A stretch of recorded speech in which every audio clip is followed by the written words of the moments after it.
Hello mga idol, in this video ay tuturo ko naman sa inyo kung paano nga ba mangutang ng load sa TM. Okay, so hindi na tayo gagamit pa ng mga mobile app para mangutang ng load, or just in case na emergency at walang tindahan, so magagamit natin to. So ang gagawin lang natin ay pumunta sa dial pad at i-dial natin ang *143 number sign at pindutin natin yung SIM1 kasi dyan yung TM ko. So hintayin lang natin na mag-load. So ayan, makikita nga natin dito na yung utang ay number 9. So pindutin natin yung number 9. So ayan mga load, mababasa natin dito, walang load, mag-register na sa mga utang offers and pay later. Later pala.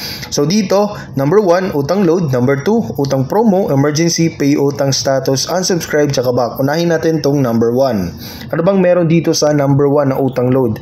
So dito guys, regular load yung matatanggap mo dito.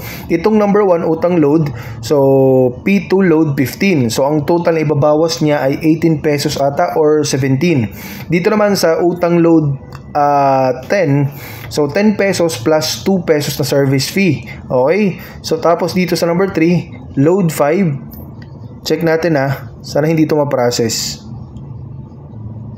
O ayan, humiram ng 5 pesos na pwedeng gamitin sa TM promos. So 6 plus 1. So 1 peso lang pala kapag 5 pesos lang inutang mo. So total na babayaran mo ay 6 pesos. Pero dito sa guys, dito sa number 1, yung 15 pesos na regular load, 17 pesos ata yung ibabawas. Ayan, may charge sila na 2 pesos service fee.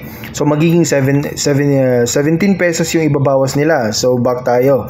So dito sa number 1, balik tayo guys dito sa number 1, mga regular load yung mauutang mo dyan. Dito naman sa number 2, mga promo. So tingnan natin kung anong mga available promo na pwede nating utangin.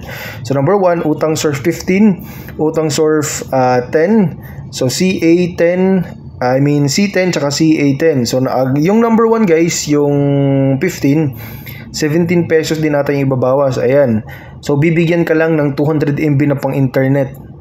Okay, kung emergency, pang-load lang ng pang login ng GCash, 'di ba? Pwede na. Okay, so sa mga promo 'yan, guys, no. So balik tayo dun sa dashboard or sa main menu. So dito naman sa emergency, 5 pesos ata yung pwede nating hiramin diyan. O nagbago na pala kasi dati yung available dito ay text sauce, itong number 3. Okay, so dito sa number 3, ayan, 5 plus 1. Okay, a total of 6 pesos yung pwede nating a total na babayaran natin. So bibigyan ka lang ng 10 all net text valid for 1 day. So hindi worth it yan. Kaya mas maganda pag unlimited. Okay, so back tayo guys.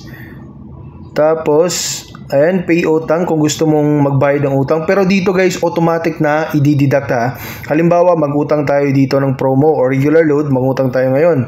So kinabukasan, mag-expire yun, di ba? Mag-expire. So the next day, kung magpapaload tayo, pagdating ng autoload max, automatic na i-deduct yun. So hindi ka pa makakapag-type para makapag-register, i-deduct agad yun. Unless kung magpapaload ka tapos registered na agad yung promo kasi wala silang mababawas. Kasi tingnan nyo so back natin sa pinaka main menu. So makikita nyo guys, nagpa-load ako ng 10 pesos. Yung natira, ayan, 7 pesos na lang. Okay? So I think parang parang 10 pesos ata yung hiniram ko. Tapos nag-load ako ng 20 pesos. Tapos ginamit ko yung 1 peso kaya naging 7 peso. 'Di ba? Sa pagkakaalam ko, parang ganun. Kaya hindi ko rin nagamit yung pinaload ko na 20 pesos kasi binawas agad. Kaya dapat pala nag-register na lang ako agad, no? So, itong services na to guys ay napaka-importante nito in case of emergency. Kaya wag niyo abusuhin to. Okay? Halimbawa, wala ka ng load, wala ng tapos may emergency. Tapos wala kang magawa, no? Wala kang pang-load. So, magagamit mo to. Kaya dapat available lagi yun. So, I hope na nakatulong tong video na to. At please don't forget to hit the like, subscribe, at ang notification bell.